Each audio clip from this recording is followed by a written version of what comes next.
Hello everyone and welcome back aboard Steady as She Goes, Fáilte Rótar Asherish. As always, thanks once again for the correspondence following episode 10 and indeed all the previous episodes.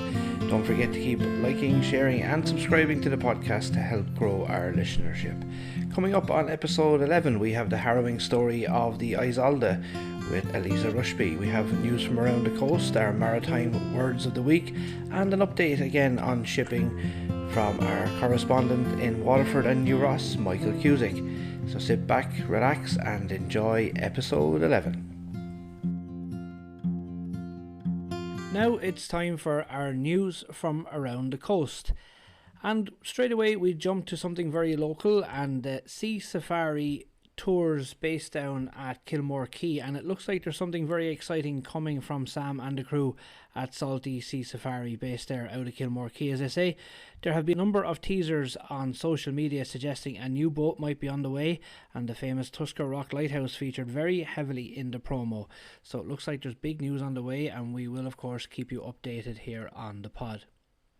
In ferry news this week, the Commodore Clipper has returned to the Rosslare-Cherbourg route for Brittany Ferries. The ILV Isolda dropped a couple of sailings this week due to technical issues, but she's now back up and running again. The ferries, to be fair to them, haven't had much luck with weather of late with the harsh winter that we've been experiencing, but both the crews of the Fishguard ferry, the Ben McCree and indeed the Pembroke ILV Isolda have been doing their best to stay on schedule. I travelled on the Ben McCree on the Fishguard Rosslare run myself this week and met up with an old friend. Captain Chris Kelly is in command there, and we were cadets together over 20 years ago.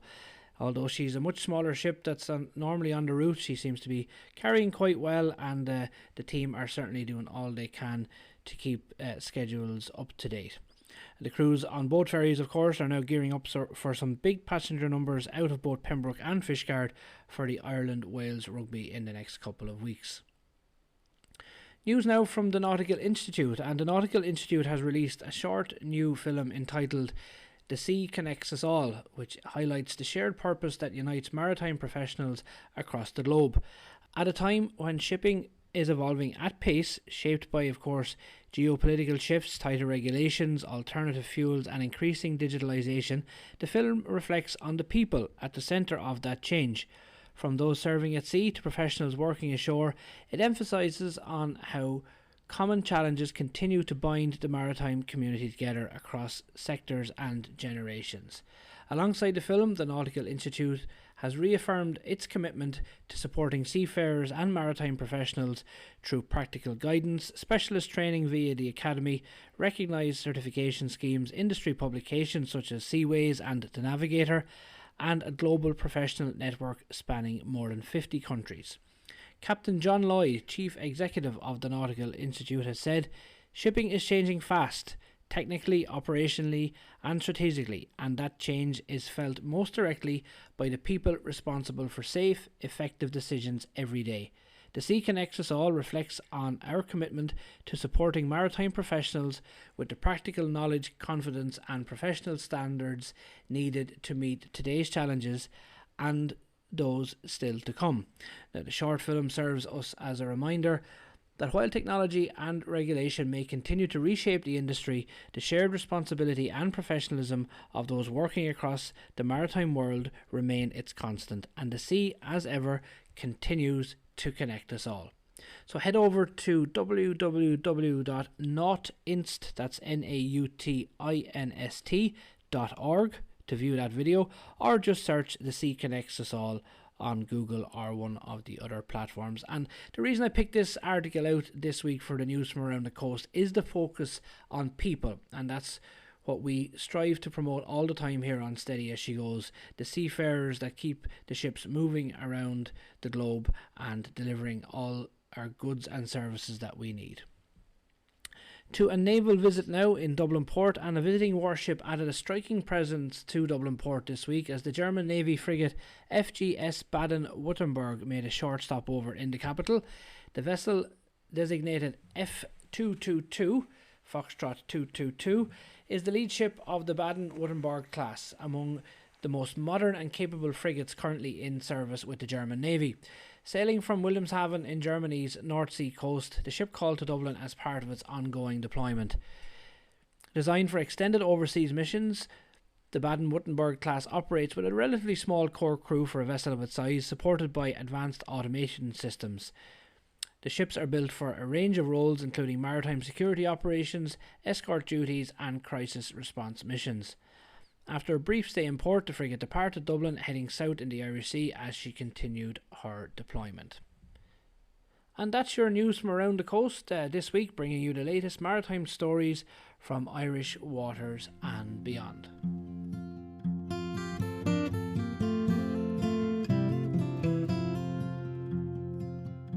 So for this section of Steady as She Goes, we're going all the way back to 1940 and the 19th of December that year, and the horrendous story of the Irish Lights tender, the Isolda, which was involved in a terrible incident off the south coast of Wexford near Kilmore Quay. I'm delighted to say I'm joined by Elleesa Rushby, whose grandfather William unfortunately was lost in that incident, and there's very few people that we've spoken to so far that has gone as deep into a topic as Elleesa has, and she's done a PhD on this particular incident. So, first of all, you're very welcome to Steady as She Goes, Elleesa. Good morning, Sean. It's fantastic to be here. Thank you so much for the invite. No problem, and it's great to have you. So, I suppose to start off, let's learn a little bit more about yourself, where you grew up, and what led you down into this topic, and why you decided ultimately to do a PhD on it.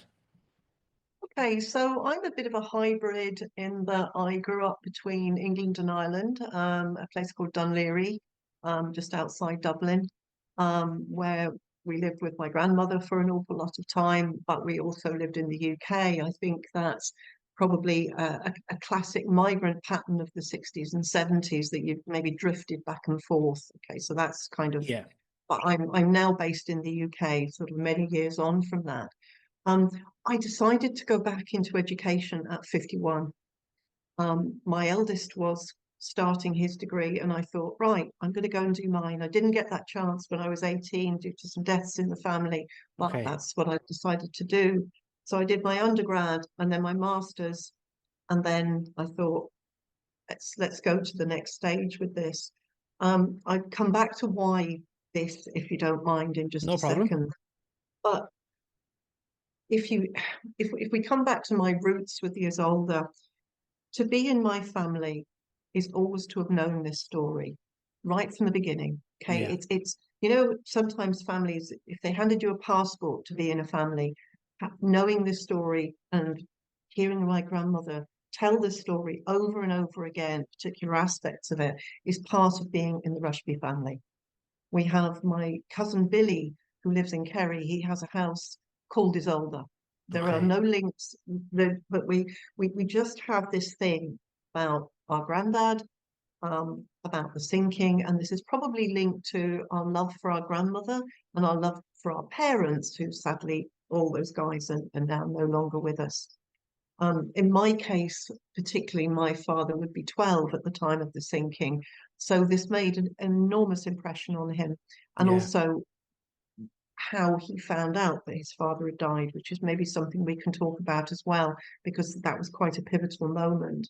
Um, if we're thinking about why is this worthy of a PhD, let's take ourselves back a few years, and we're all in the middle of COVID, and this is a horrible time. Um, People are dying in our family, friends, broader sort of circles, and where funerals are taking place, we can't attend those funerals, or we're on the outside of something we might be watching or recording. And my friend Victoria Langston, who was 45 at the time and had all the underlying medical conditions, died. She was the most beautiful person, God rest her. And her funeral to me was very remote. I was invited, but because another friend couldn't go, I chose not to go. But we stood outside the funeral home and watched her coffin pass, and before you think, well, this is a crazy rabbit hole, I just to bring it back to the Isolda, I then sat with the question, what grief do we call it when there isn't a body? Because Yeah. if you think about in Irish funerary tradition, although I'm living in England, my Irish identity is very much part of me. Had Victoria died at any other time, I would have gone to pay my last respects to her. Um, it would have been sad, but there would have been something affirming in doing that. And I sat thinking about the likes of my grandmother and the other widows who had no body to go and wake, and how central that is to how we behave as Irish people around death, and how, in a way, this was reflected in COVID and Yeah. people's absence from the body. And I wondered if there was a proper term for this. Is there a posh fancy name for it? And there is. It's called ambiguous loss. Okay. And ambiguous loss would be what the people have felt when their families were killed at 9/11, for example, or going back right into history, something that people would know was called the Moors murderers, where children Yeah. were killed, abducted, and buried on Saddleworth Moor. Um, those are aspects of ambiguous loss, and of course, loss at sea where there isn't a body. Um, We would you have had you a start. very strong connection to that ambiguous loss. We as a group put on an event to commemorate the crash of the Aer Lingus Viscount aircraft near Tuscarora in 1968.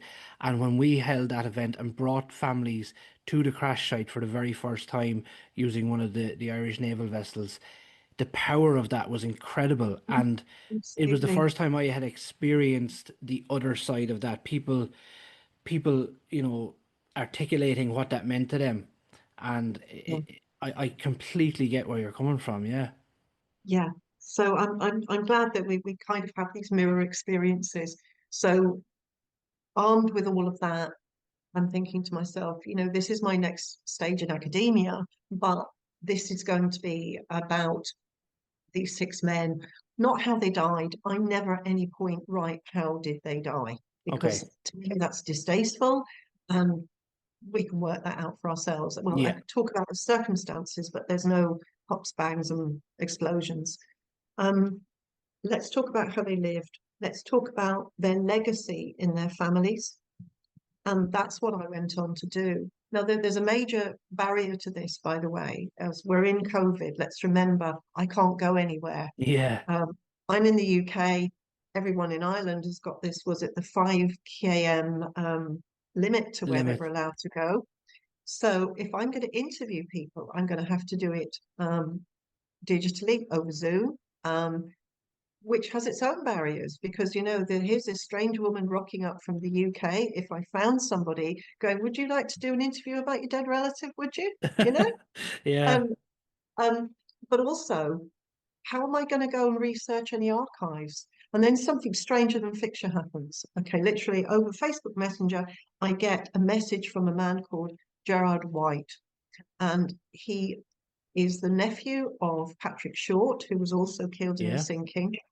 And he has got archive material. He's been to the National Archives, he's been to the military archives, and he wants to share all that with me, Wow. which was amazing. And Gerard has been absolutely amazing in providing me with this. And we've both bounced off one another because Yeah. he's a genealogist, he's a fantastic guy. And I suddenly have this deluge of paperwork, and that's my start point. The CIL, so Irish Lights letter books, which would be letters sent by CIL. You don't see the letter that they mirror up to, but Yeah. you can draw instances, and also letters from the military archives. So that there's great wealth of paperwork. Um, Absolutely. and then I also start genealogically tracing people and start having the most amazing interviews with the most generous, lovely people I've ever met.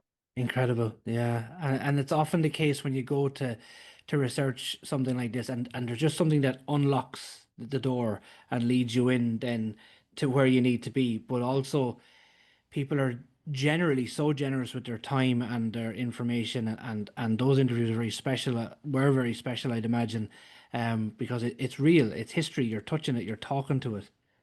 Absolutely, absolutely. Um, they were families. like my own, where this story has had an ongoing significance. And even survivor families had that too. Yeah. I have to say, a lovely man, the late Captain Richard Best, his story will always stay with me. Richard Best will always stay with me. He was just a most fantastic sort of guy. Um, and pulling all of those together was of importance. And very often it wouldn't be the mainstream story that somebody would be telling, but sometimes you get a little snippet and you run with it because that's the emotional heart of what you've been told. Yeah. So I think people at the moment we're very much talking about the personal. And I think it might be an idea that I come away from that and set a broader context Yeah. for the Isolda. Um, and 1940s Ireland, really. Yeah. Different Um, place. absolutely. So let's look at Ireland at that time, and we'll slot the Isolda into it if that's all right. Absolutely. Yeah. Okay. So Ireland in 1940 was neutral. The Emergency Powers Act had been passed the previous year, hence why when everybody else refers to World War II, we refer to it as the The emergency. emergency. Yeah. The emergency. Okay.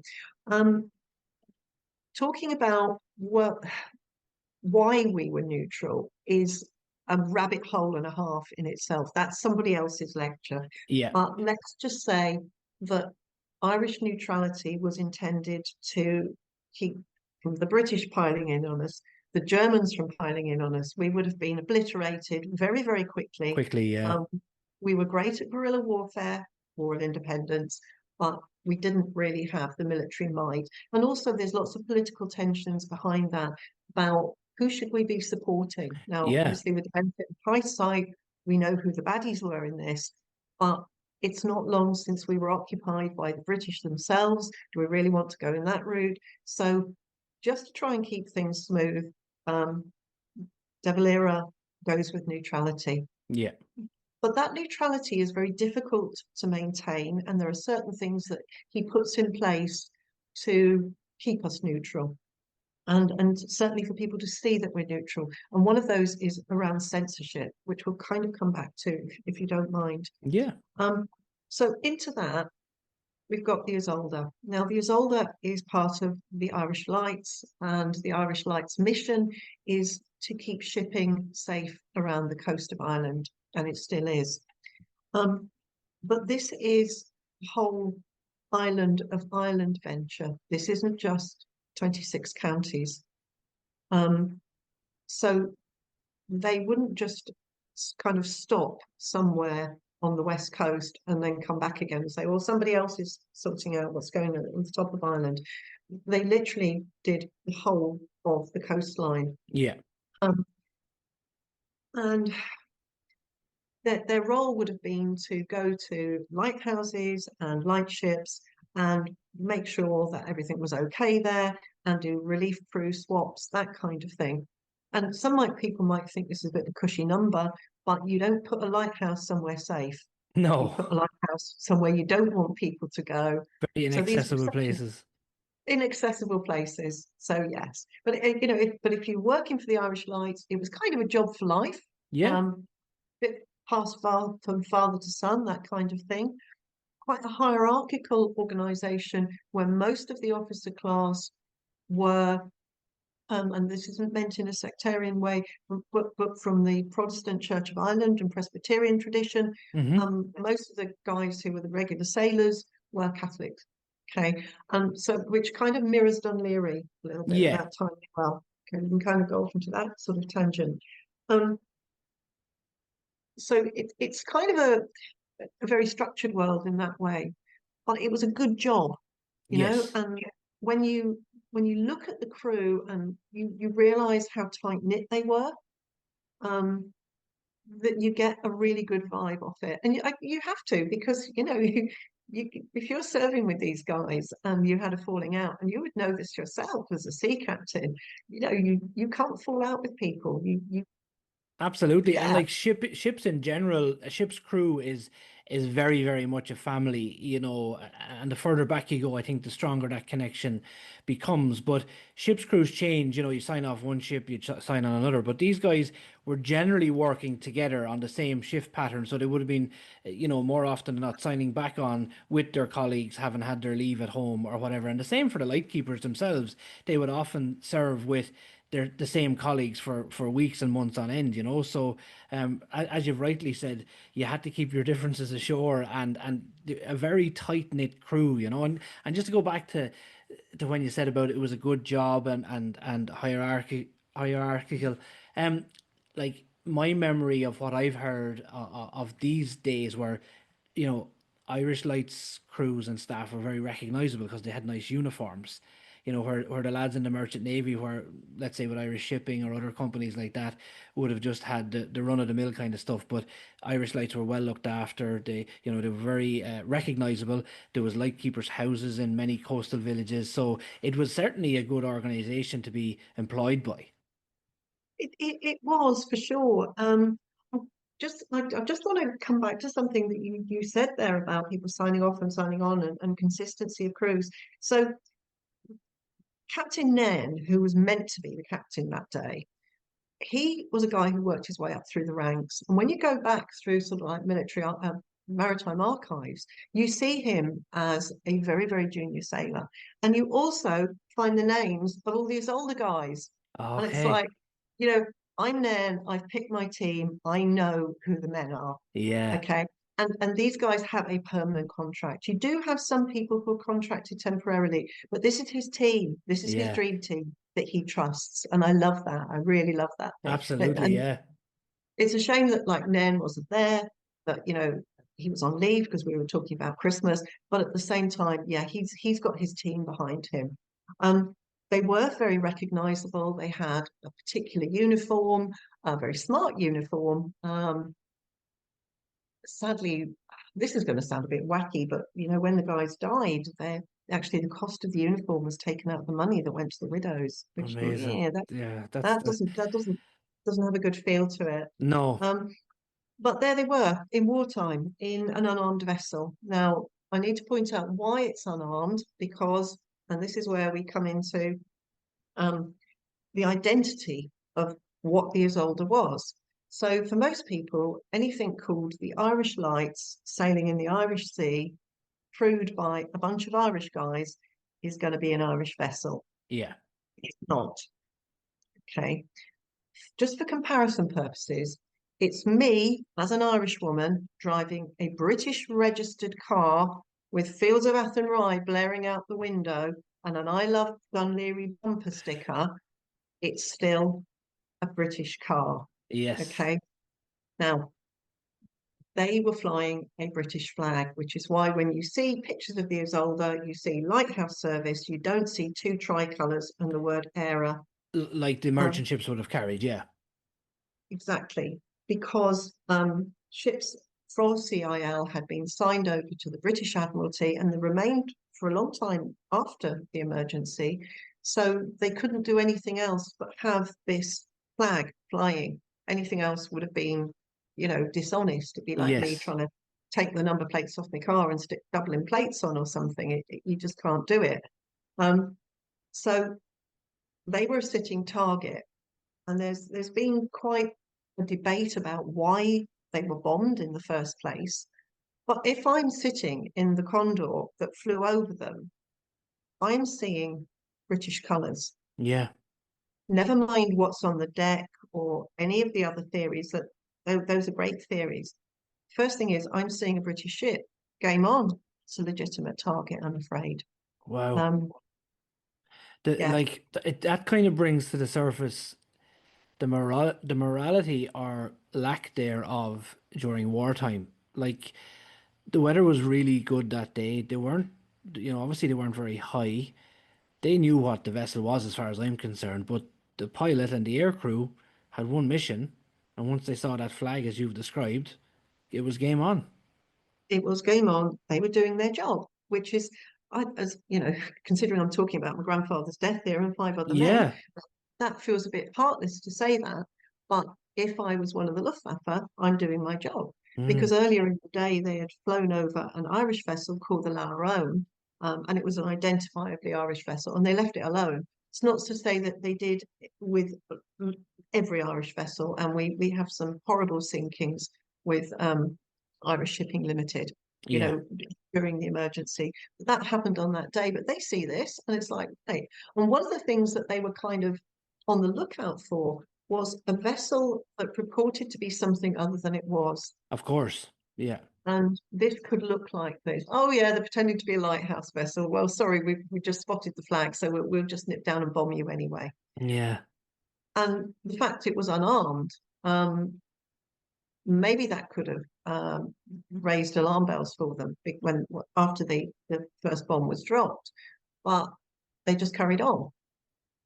The irony as well for me is, let's just go back, and it's very, very difficult to get back into the head of a pilot of the Condor, but the irony of the fact that this vessel was charged with keeping the lights on around the coast to which he would have been navigating by, and his colleagues in U-boats and other German vessels would have been navigating by.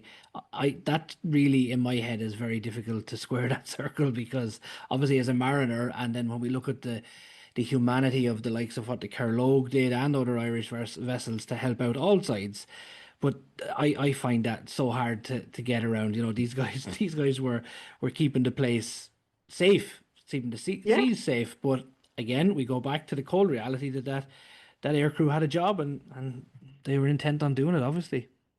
they were. Yeah, despite the fact that it could the lack of a lightship tending to sorry, that was a light's tender tending to the lightships and the lighthouse could easily have put them in further danger. But Yeah. I mean, one of the things that's as well that possibly feels very sad about this is that they took photos and they send them off to have them published in Germany in a magazine called Der Adler, Hmm. which was their in-house magazine. And there's an article, and it's all very gung ho, that Yeah. kind of thing.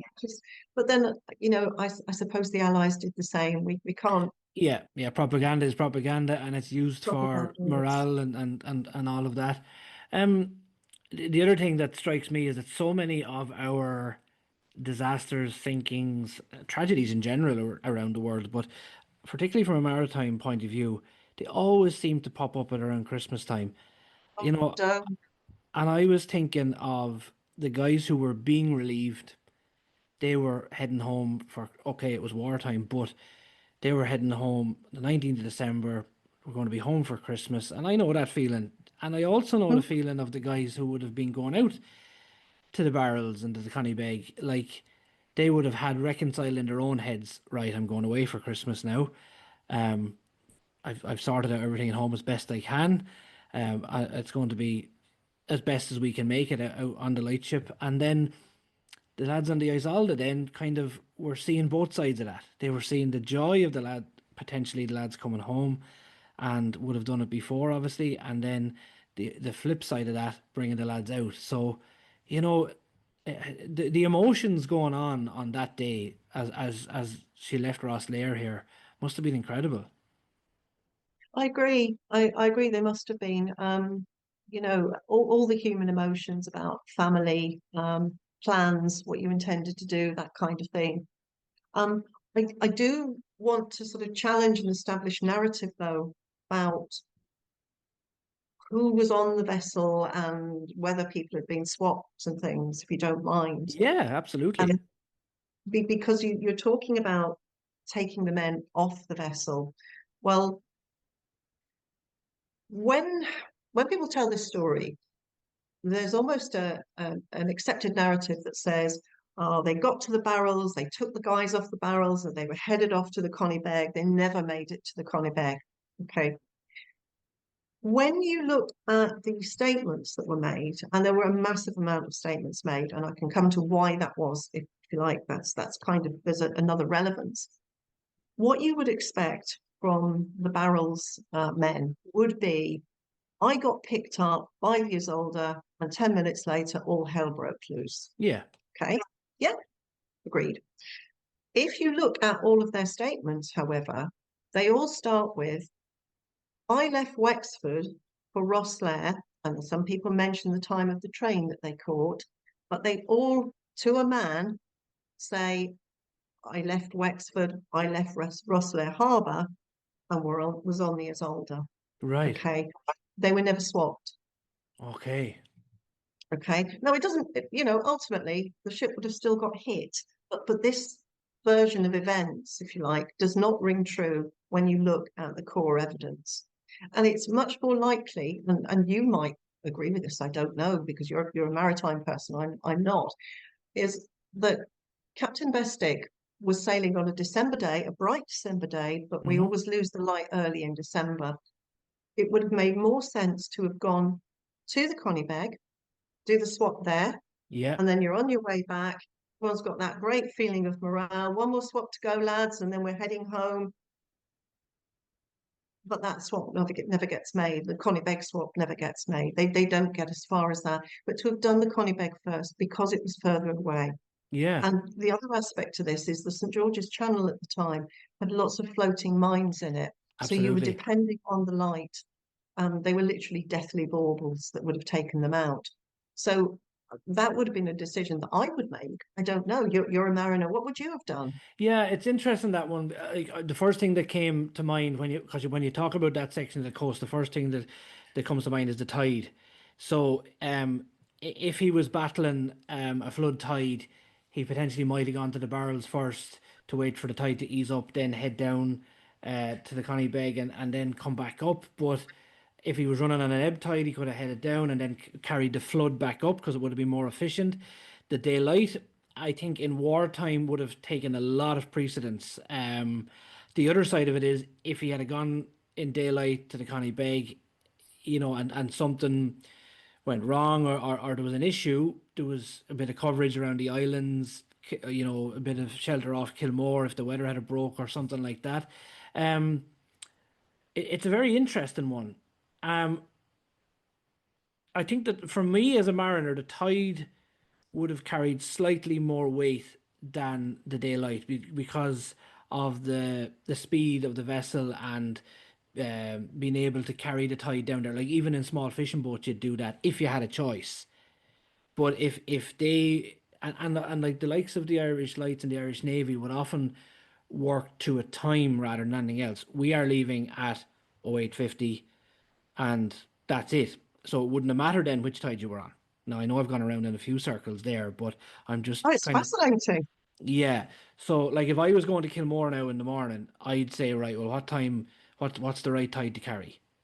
So that I like today you'd be talking about saving fuel and you'd be, you'd get down there quicker and it'd be just far more efficient. So the other side of it is you don't want to get to do a ship to ship transfer with a raging tide of any kind. So he might have been going to achieve slack water at the barrels, and then it probably would be about an hour or a little bit less than an hour later when you have slack water at the Connie Beg, or vice versa.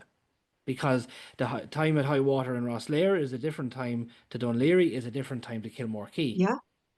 So like obviously I've said the word tide quite a lot there, but that for me as a mariner, that would have been the number one influence. However, this is the 2026 and we don't have a load of mines bobbing around that I'm trying to avoid.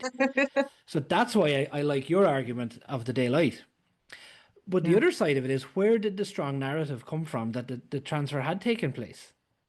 Don't know. Because if you go back to all of the statements, including Captain Bestick's, now Captain Bestick gets two goes at making a statement, one on the day of the sinking, one that's a little bit more considered the day after, and then 10 years later in the newspaper.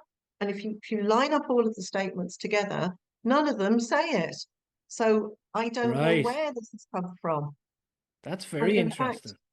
if you look and you do a word analysis, you find people referring not to the barrels and Connie Beg, to the Connie Beg and barrels, which is a bit like me saying Deck and Ant or Wise and Yes. Morecambe. It pulls you up a little bit. So it's not in any of them. So I don't know where this has come up. But years ago I'd be as guilty of doing this as anybody else if I was telling the story. Yeah. So I don't know where this has come from, but it has not come from any factual piece of information. And his recollection of the moments before this all happened are very detailed. And just before we started recording, ladies and gentlemen, Elleesa very kindly informed me that Captain Bestick was probably an upcoming podcaster potentially. He was a marine correspondent with the Irish Independent, and Elleesa will tell us a little bit more about that. But the fact that he had that kind of aptitude and his detail in what he was talking about when he was informed that there was a plane nearby and all of that, I seem to think that he would have mentioned what would have happened previously on that day. I agree with you. I think he was very precise in the information that he gave.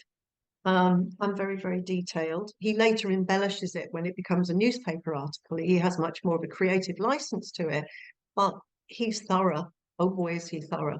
And Yeah. one of the things about him is he's acting Captain Festick. He's not the commander of that ship.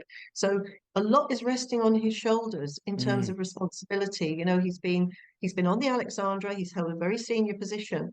He's been given this ship and now it's been blown up. So, you yeah. know, he is going to make sure that he is thorough. Absolutely, yeah, yeah. And obviously we've sidestepped onto him just kind of by accident a little bit there. And he sounds like a fascinating character.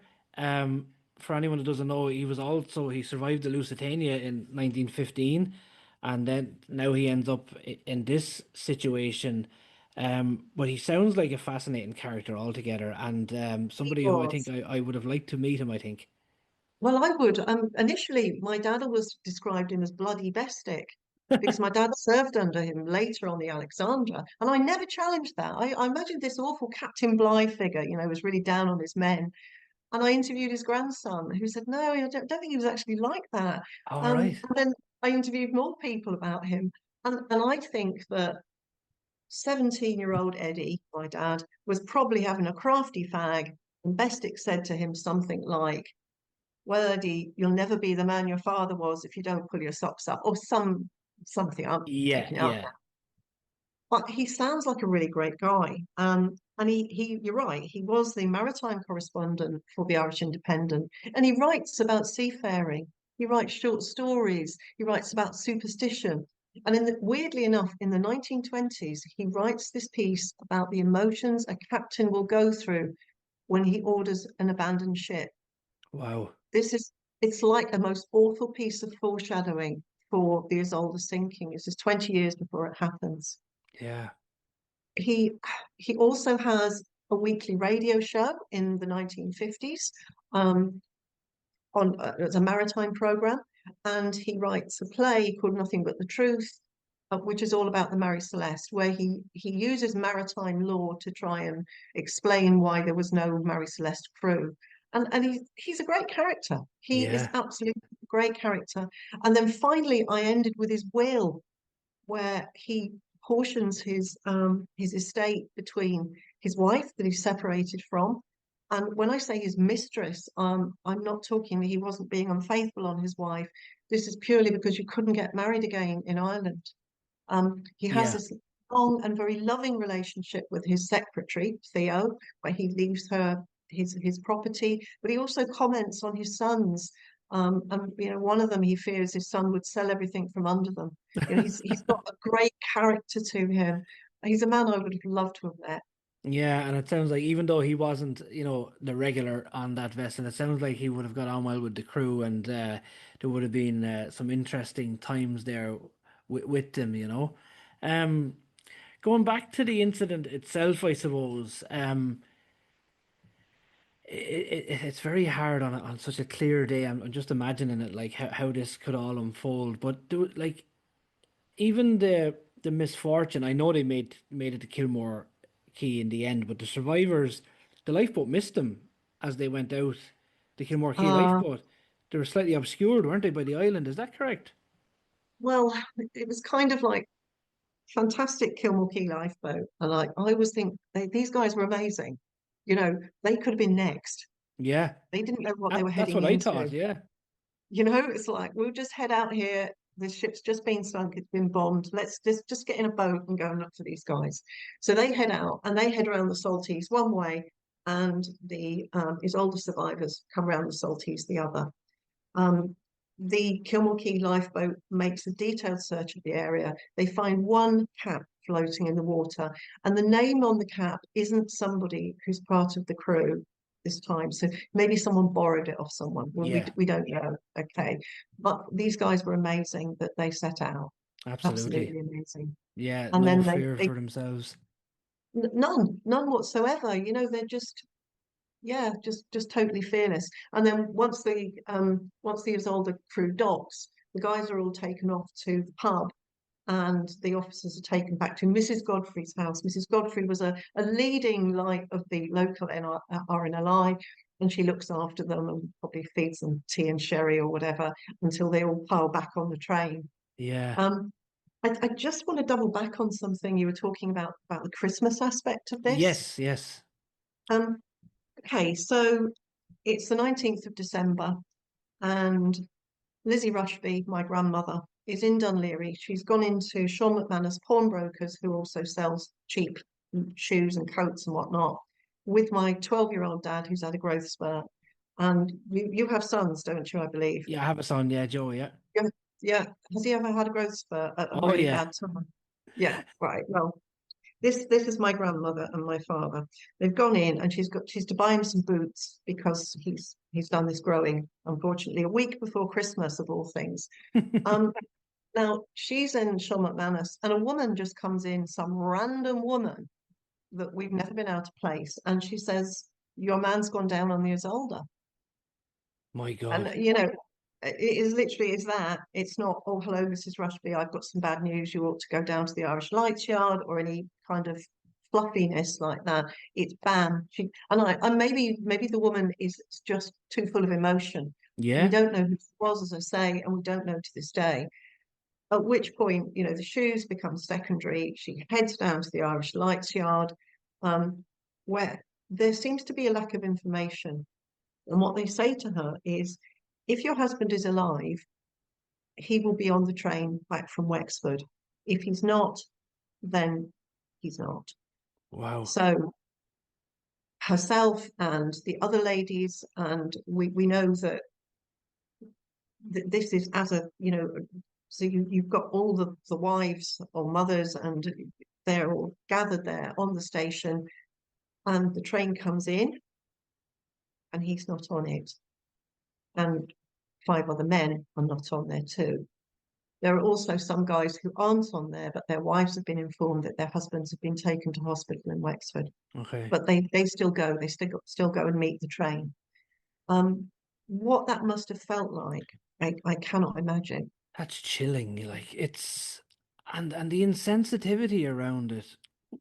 Why did that take place? Because like I know we're a little bit removed from the rest of the world down here in Wexford, but we're not on Mars, and there was communication channels open, and surely an agency such as Irish Light should have had their house in order a little bit better than that to be able to deal with that situation. A list of names as soon as they come ashore, and that's horrendous.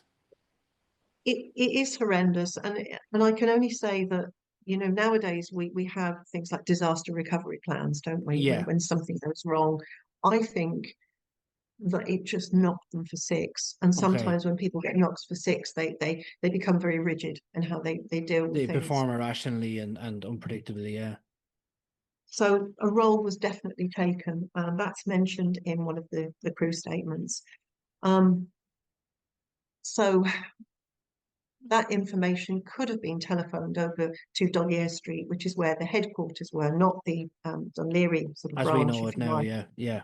Um, but they weren't, by the looks of it. And in fact, you get the mix up. You get that Farrell, who was one of the men, Patrick Farrell, who died, people thought that he was alive, and that somebody else, Christy Swords, had actually died. Oh, And then goodness there's a me. mix up where Christy Swords' girlfriend thinks her boyfriend's died, and she's walking along the seafront, and he's walking behind her. And it's only because he has flat feet that she recognizes the feet and turns around and thinks it's a ghost. But it's not. It's her beloved fiance Christy. But that's kind of another story to this. So that's what's happening to these people a week before Christmas, Yeah. It's and incredible. then nothing goes in the newspaper. There's nothing apart from a tiny thing. You'd have a bigger advert for a lost cat.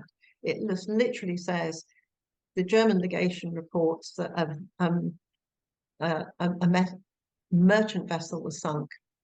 Nothing goes in the newspaper for 5 years, and that's where the censorship part of it comes into this.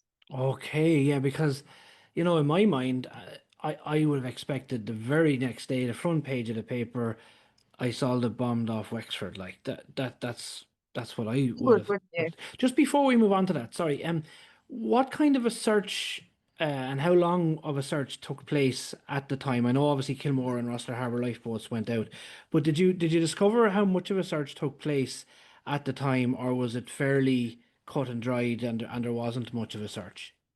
It was cut and dried. It was left to the well, not left to the RNLI. They took the initiative to make that search. There was nothing to search. The ship wasn't there. There were no men in the water. There was nothing, Okay. apart from this cap that was floating, Yeah. um, which is very sad. Very, very Yeah. sad. Absolutely. So then censorship says that there's no coverage of this incident at all. No, no coverage until 5 years later. Okay, and this is quite important. So what CIL does is they send this press release to G2, our Secret Service, Mm-hmm. and it doesn't get put into any newspaper.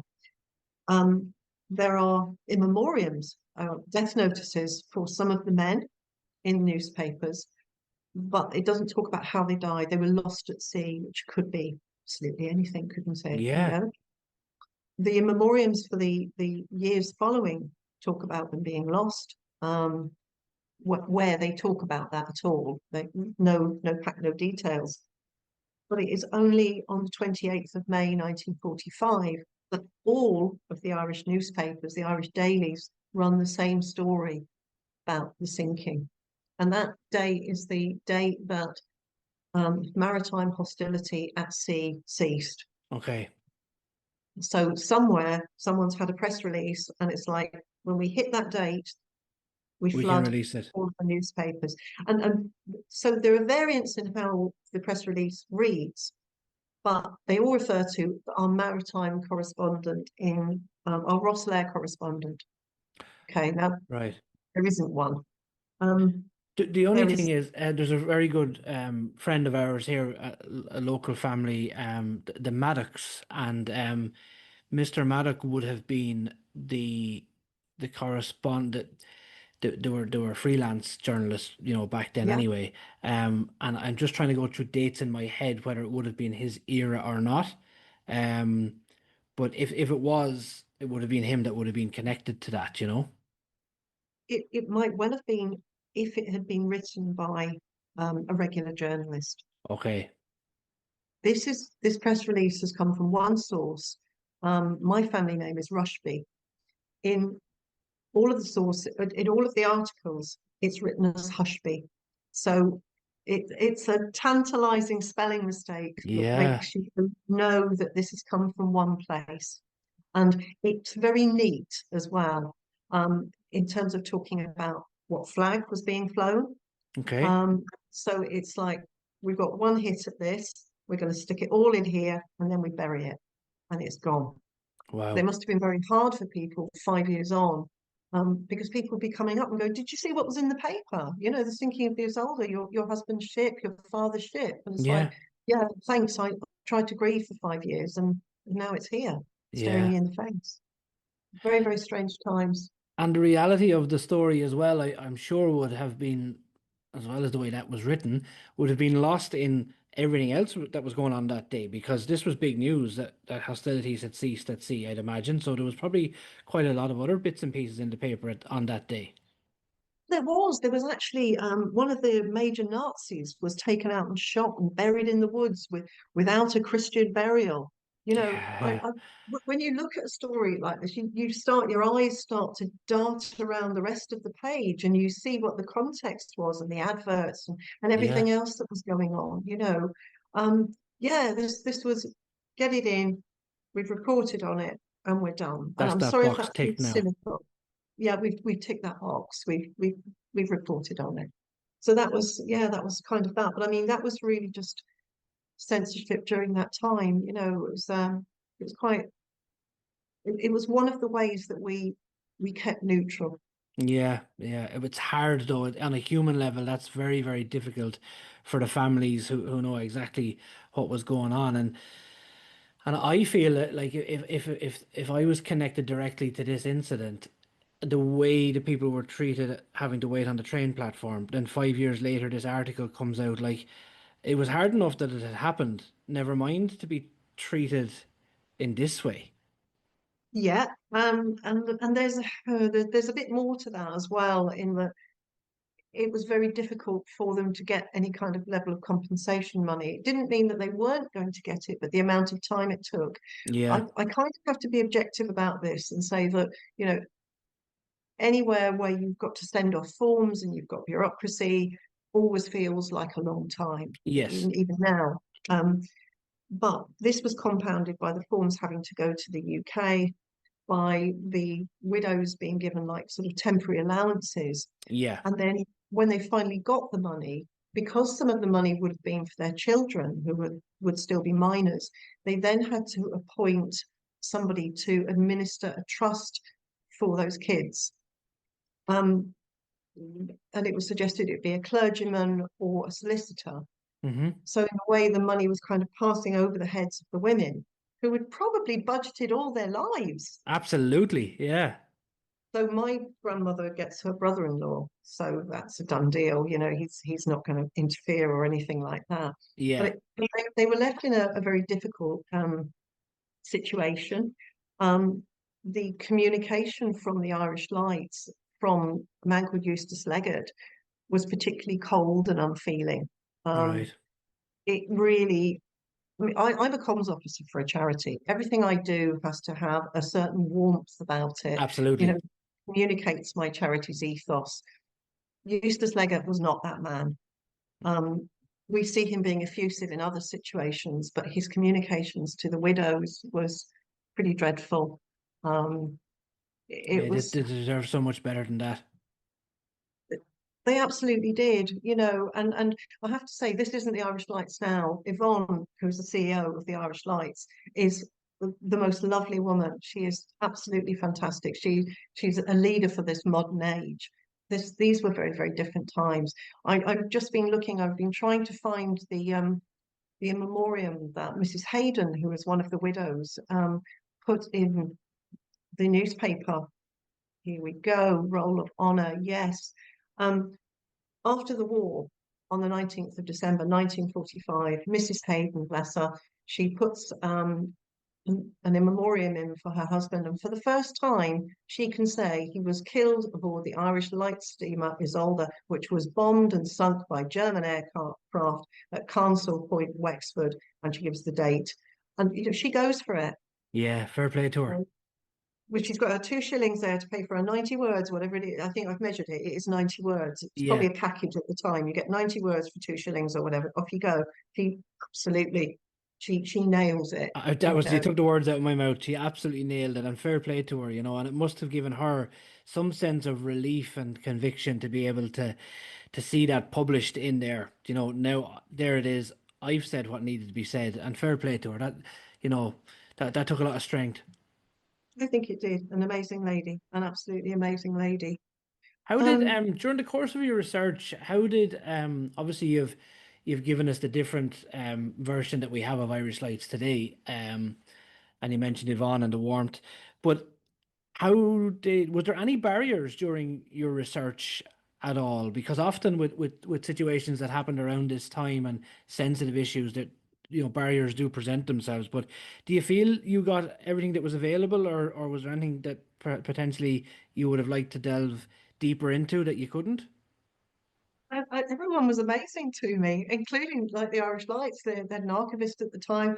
Myself and Gerard went along, and we sat and we looked through information that was there, and you know they couldn't have been lovelier to us, you know. Brilliant. And yeah, she was aware that you know things weren't great back in the day, um, and I think this is very different. You know, this is the daughter of the granddaughter of one of the you know ordinary men there Yeah. who is going through their archives. It's like the class system has kind of shifted in some kind Balanced of a way. bit better, yeah.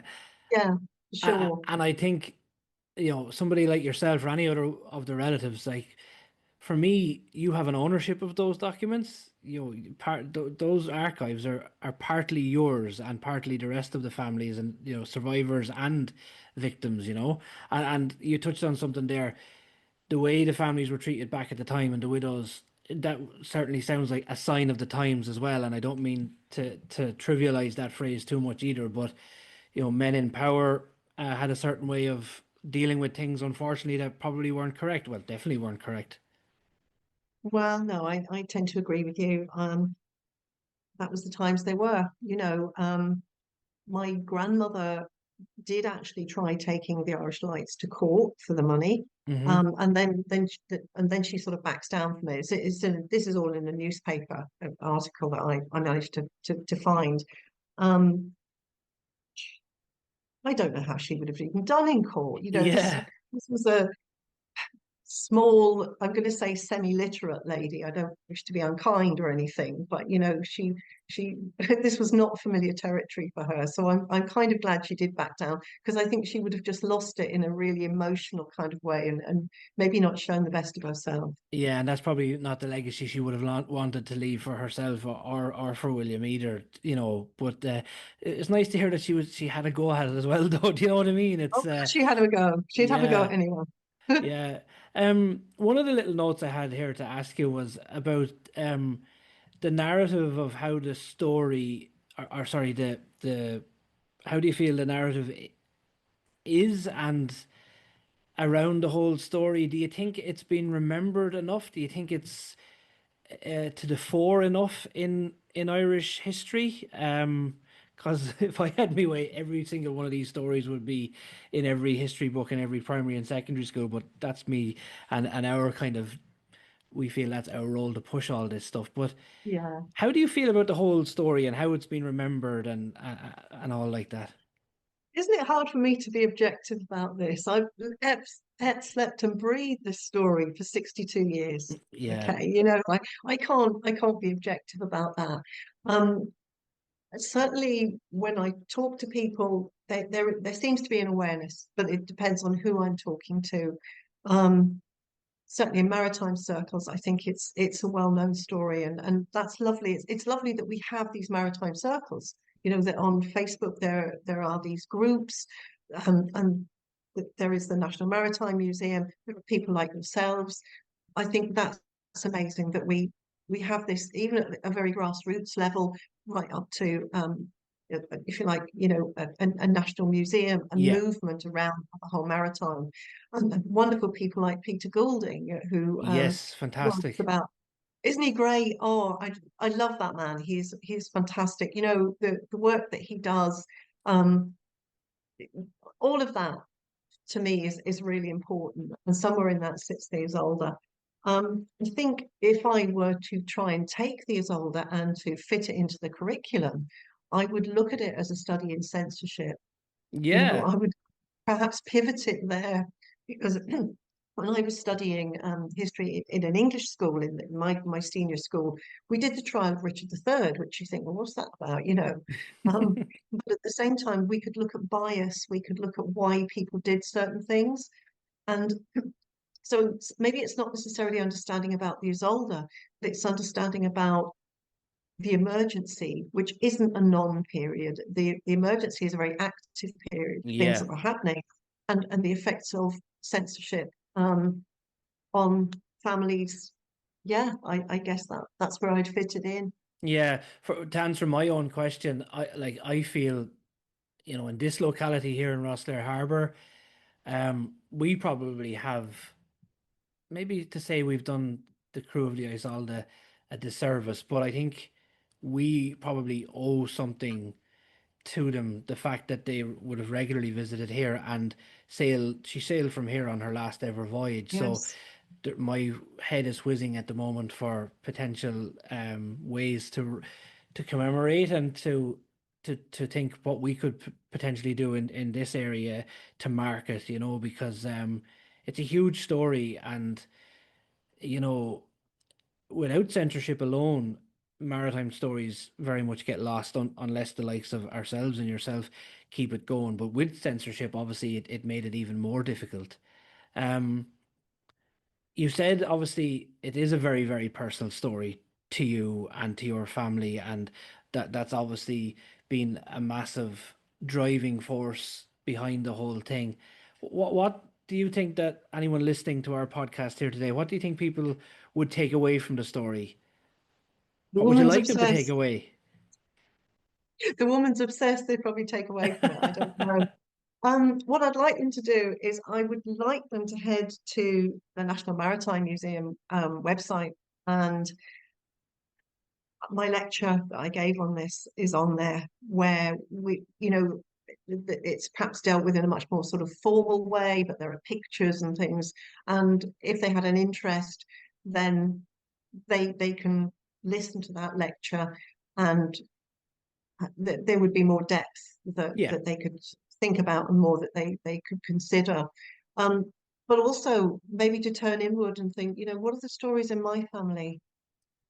yeah, you know, because it's exciting, and sometimes conflicting stories within families. Memory is another thing, that I explored in this, and mismemory of things. And yeah, that's the beauty of family stories. I'd like them to take that away with them. Um, because they will probably find someone just as compelling as my grandfather was. And the other guys were compelling too. We talked about him, but these other guys were amazing, yeah, in their own quiet, brilliant ways, if that makes sense. You don't absolutely. have to be extraordinary. You just have to be a good human being. And these were the best collection of men ever. Yeah, fantastic. I think over the last few minutes as we've been talking, I've built up enough courage to be able to ask you a slightly personal question. But have you been to the area at sea where the incident took place? And if you haven't, is that something you've ever considered? Absolutely. I've not been out, say, on the Granuela for the annual wreath laying or anything like that. Maybe I could have pushed, I don't know, to do that. But I did go out to the Saltese. Okay, And when you go out to the Saltese, you go out on this little boat, and then you have to get into a dinghy. that's right. Yeah, Um, Declan Bates. Yeah, yeah, Lord rest him. yeah, Yeah, the Bates family, and the Bates family were actually involved they with the tended Are the in the Line. lights, didn't they, afterwards as well? They Mm. did. There's a massive connection there with the Bates family. But I'm in this boat, and it's a beautiful day and all the rest of it. And I have to get into this dinghy. And I, I wouldn't have made a sailor. And in my head, it's like, well, no one's dropping bombs on you. For God's sake, woman, will you just get in the dinghy? Fair play I'm to just you. be good to your grandfather's memory. Get in the dinghy. So I leap of faith, I got in the dinghy, which was no difficult. It wasn't difficult at all. And I went out to the Saltese, and I firstly admired the beauty of the Saltese, the seabirds and everything like that. Yeah, And that for me was a moment of reflection, to be absolutely. able to go there, and yeah, to be part of that landscape and think that, this is what you must have seen at some point, Grandad. Yeah, You know,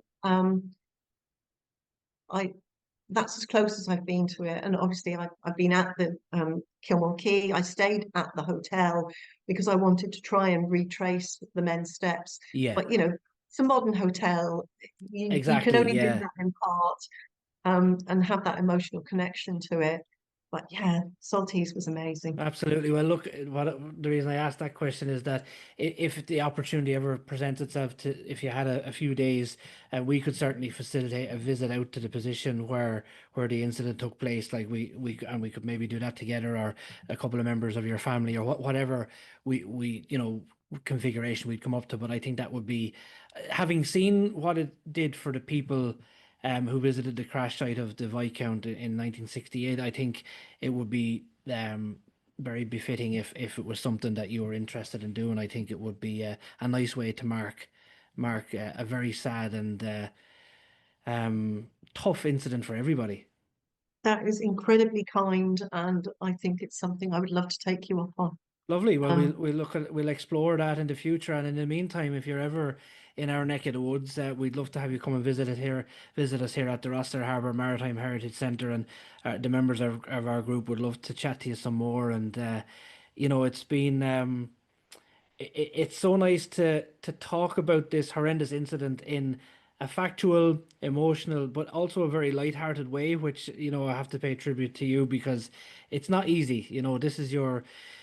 This story has literally run through the veins of your family for all this time, So thank you most sincerely for the opportunity to talk to you. So much. It's been an absolute pleasure. It really has. Thank you, Elleesa. And as we say to all our guests, steady as she goes. Thank you.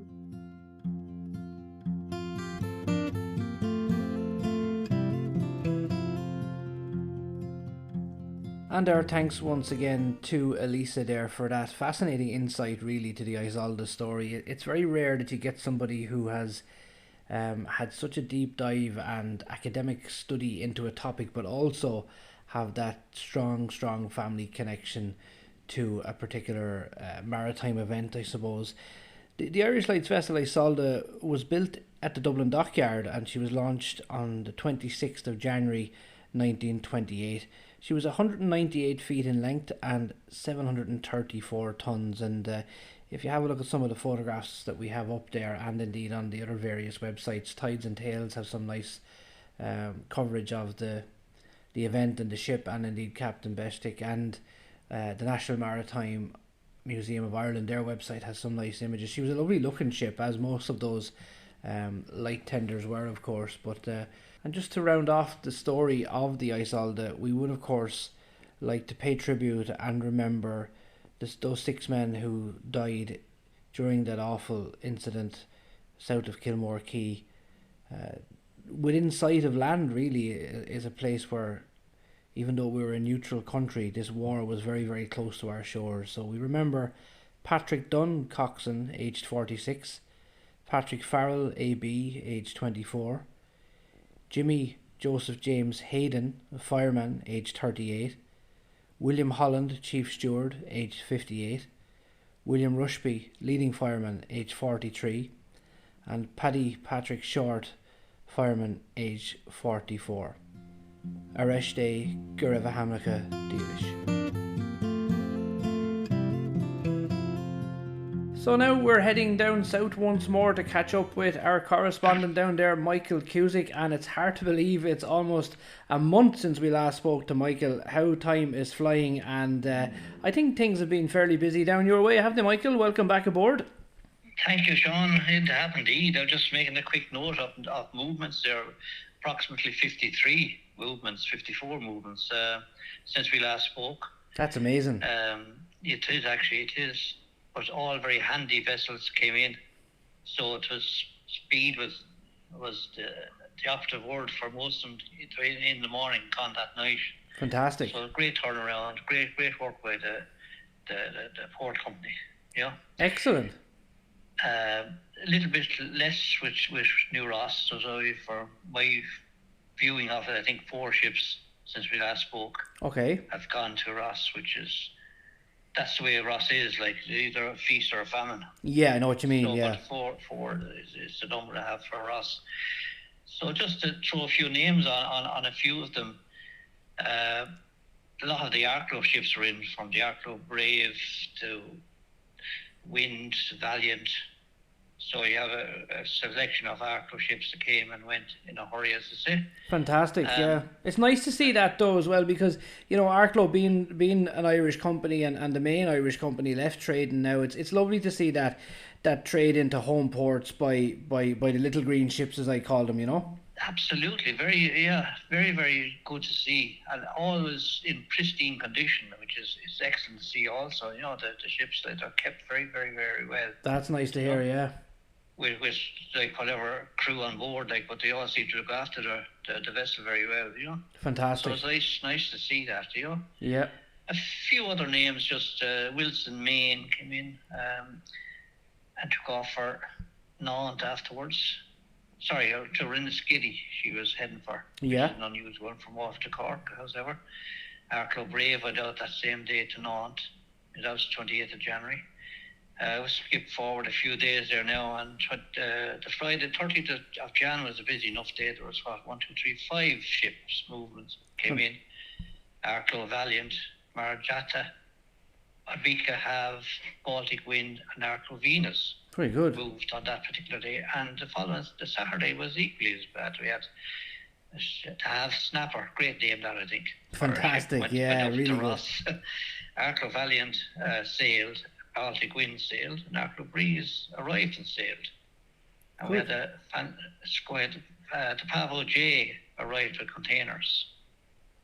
Good so stuff. There's busy 2 days there. Would five movements be heading up towards the maximum for Waterford in one day? And be near enough.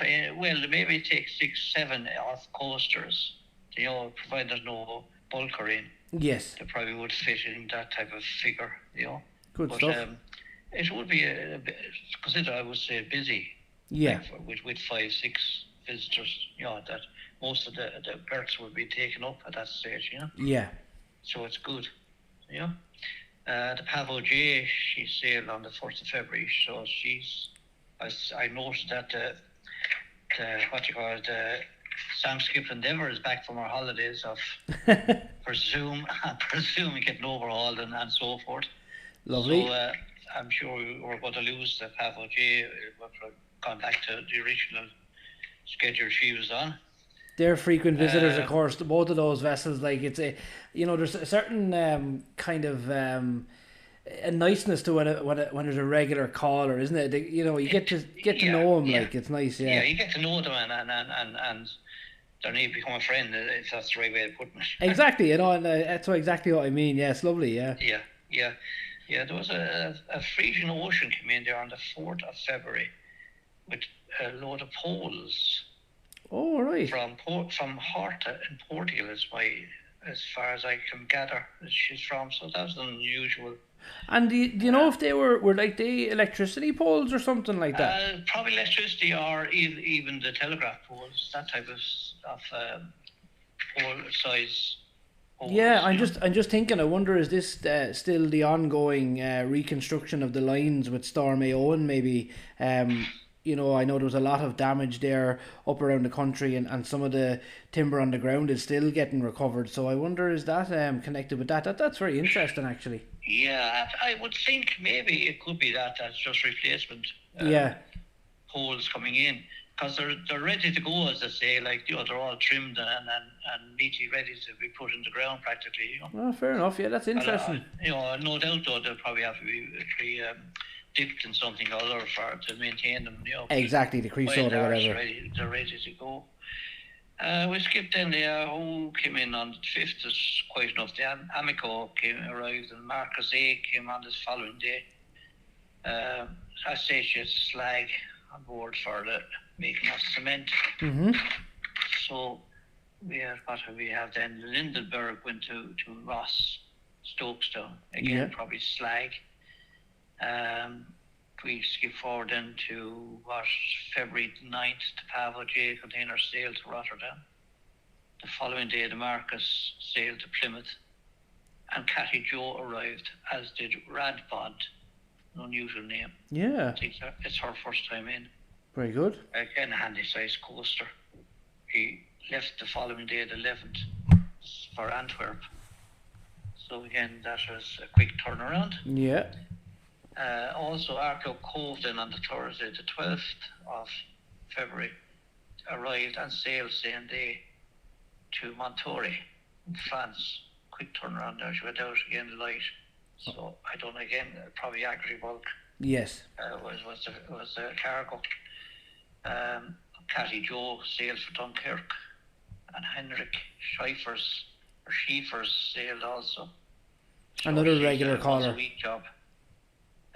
To Rotterdam. Yes. We skip another few days. There's something in most days, but we go on to the Thursday or Tuesday, the 17th of Feb. The Fluvius Otter sailed, and Larissa B arrived. Very good. And Ampere and Arklow Bank were anchored off Dunmore. Now they come up the following day. Very good. So there's again movement up in and out. Thursday 19th, Rick's Explorer sailed to Copenhagen, and the Astrid Erika sailed for Drogheda light. Okay. Sevland, Svealand, Sevland, Yes. arrived. Again, she's just a little bit out of the ordinary, a little bit bigger than the norm of coastal vessel. But just interesting one to see. Yeah. Most days, I'll say, there's something moving. Arklow Bank sailed for Belfast on the 20th. Ampere sailed for Antwerp. Very good. With a full cargo, actually. Again, I don't know what it was. It could be slag. It could be, I don't know. It'd be wrong to say what it was or take a chance on it. I know what you mean, yeah. She went out heavy anyway. Again, Sunday the 22nd, Eames Dollard arrived. Again, I'm not too sure what exactly she was. And the Sam Skip Endeavour came back on the 23rd, which is during the week. Very good. And then we just had Arklow Breeze arrived, and Eames Dollard sailed for Belfast. And Celtic Raider sailed for Warren Pint. Very good. Again, light. Okie dokie. So, that's about a quick summary of what went on. Yeah, that brings us right up to date. Enough in what was going on there, I must say. There is two bulkers due in, just a little bit to watch out for kind of message. The Lake Erie is due. She's due in on the 5th of March. And another vessel called Deep Blue is due on the 9th of March. Very interesting. Two nice names, actually. Around 185, 186 metres long. So it's interesting, something to look forward to, as I say. Absolutely, there's plenty to keep you going there. And, we must think of, all the great work that the Port of Waterford has done over the last few years to kind of revitalise and I know there's a huge amount going on there to keep that trade coming and keep it moving, and the employment that gives both directly and indirectly is fantastic. And to hear so many shipping movements, obviously we speak to Tommy Dover up in Wicklow, and we have our colleagues here in Rosslare, of course, keeping an eye on the ferry scene, and then that trade, like in one small corner of the coast, there's a huge amount going on, which is really encouraging and fantastic to see. A huge amount, absolutely. That is the word for it. It is a huge amount. Yeah. I don't know what is the capacity like, but I'd say at times there must be bordering on capacity, as what they can handle. It sounds like it. And move in a quick length of time, like, and as I say, hopefully that the extension to the wharf will happen sooner rather than later, because I think there is on the horizon a lot of the wind. Oh, the wind energy support stuff, stuff, that's the word I was looking for. And they're due to call to Waterford as well. Like Rosslare are vying for that as well, but I don't think it will happen down there for a little while, in the sense that they have to build a place for them. Yeah, and there seems to be quite a good cooperation, I think, going on between Rosslare and Waterford as well, from what I heard. There is actually, which is good to hear and good to see, that they're not... Whereas they are in competition with certain things, but they're at least amalgamating other items. It certainly makes sense to do that, Play to each other's strengths and all that, That's it. Excellent. Well, listen, Michael, it's fantastic to get an update there. I didn't think you were going to be telling me about 53 movements in less than a month, and I'm, as you can tell, I'm delighted to hear it, and it's great to get the update and great to get that news from yourself as well.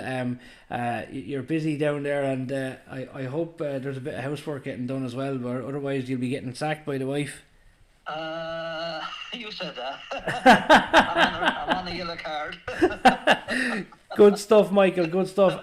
We'll speak to you again soon, and of course we'll see you down at the centre as well, very shortly. So absolutely, once again, Michael, thanks for all your correspondence there and keeping an eye out on things. It really is interesting, and the feedback I know will be great from the listeners again on the movements down there from New Ross and Waterford. So thanks once again, Michael. Very good, my pleasure.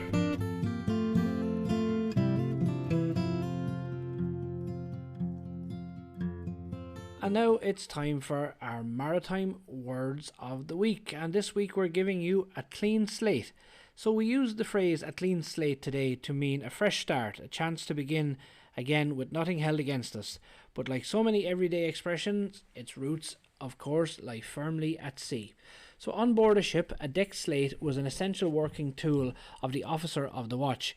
Before the age of electronic navigation and automatic data logging, key information had to be recorded manually and constantly updated.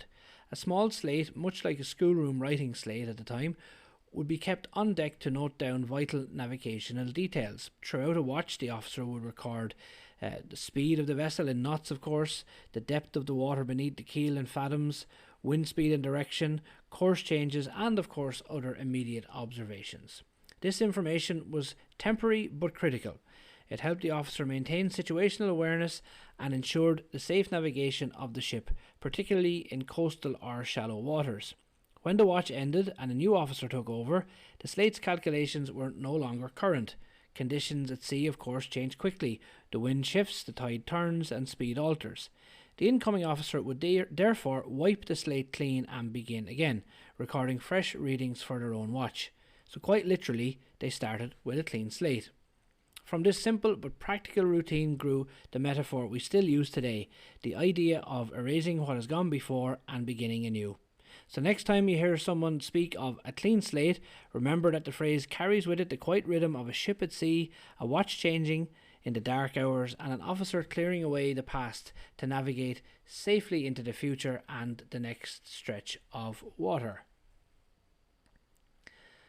So that's all we have time for this week on Steady As She Goes. Thanks once again for listening. Don't forget to like and share and subscribe to the podcast to keep spreading the maritime word. And of course, don't forget that we are open at the Roster Harbour Maritime Heritage Centre here every Saturday from 12 to 4. Admission is free. You're more than welcome to call in and we'd be delighted to see you. And of course, if you have any suggestions, questions or comments to make on the podcast, we'd be delighted to hear from you. You can find us on Facebook, TikTok, Instagram, and you can email us on steadyasSheGoesPod@gmail.com.